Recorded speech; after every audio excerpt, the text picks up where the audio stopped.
Ciao a tutti e bentornati sul mio canale, oppure benvenuti se questa è la prima lezione di italiano che guardate sul mio canale. Oggi ripassiamo la D eufonica e l'argomento del ripasso di oggi è stato proposto da Fatima. Che cos'è la D eufonica? Si tratta di una lettera D che aggiungiamo per rendere il suono più gradevole ed evitare cacofonie. Questa parola è un po' divertente. La cacofonia è la ripetizione fastidiosa di un suono, qualcosa che suona male. Quindi, per evitare questo, usiamo la D eufonica, che quindi favorisce l'eufonia. Nell'italiano contemporaneo aggiungiamo la lettera D alla preposizione semplice a e alla congiunzione e per rendere il suono della frase più gradevole, più scorrevole, più armonioso. Vediamo subito due esempi. Vado a Ancona. Io e Enrico. Sentite, il suono non è fluido. A Ancona e Enrico.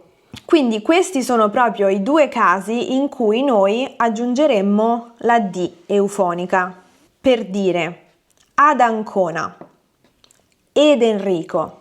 Sentite come tutto scorre molto più fluidamente? Vado ad Ancona, io ed Enrico. Questi sono gli unici due casi in cui è fortemente consigliato usare la D eufonica nell'italiano contemporaneo, nella lingua che parliamo oggi, soprattutto quando scriviamo, ma anche quando parliamo. Quindi, che cosa capiamo da questi due esempi? Vado ad Ancona, io ed Enrico.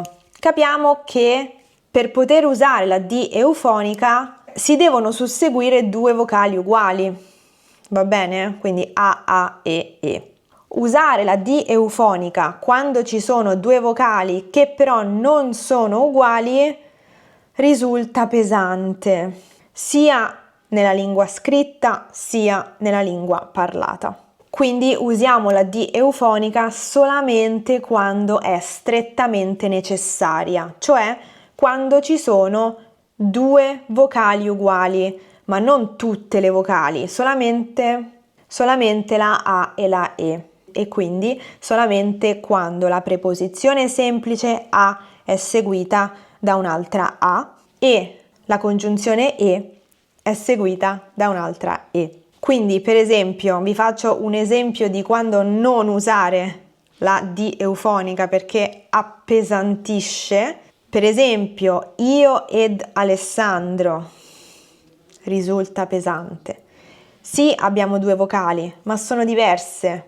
Quindi qui la D eufonica è superflua, non serve. In passato si usava la D eufonica anche per la congiunzione O. Oggi risulta molto pesante ed è una struttura arcaica. Quindi oggi nell'italiano contemporaneo non si usa più la D eufonica con la congiunzione O. Ve lo dico perché se vi capita di leggere romanzi della letteratura passata potreste trovare un esempio di questo e quindi devo dirvi che nell'italiano contemporaneo non si usa più.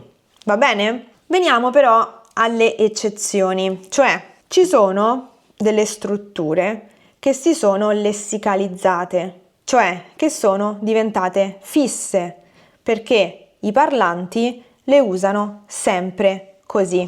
Quali sono queste locuzioni fisse in cui troviamo la D eufonica? Ad esempio, ad eccezione, ad ogni modo, ad un tratto. Quindi questi sono alcuni esempi di strutture fisse perché si sono lessicalizzate in seguito all'uso molto frequente da parte dei parlanti.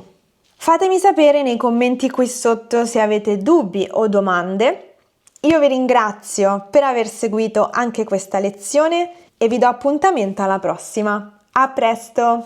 Ciao!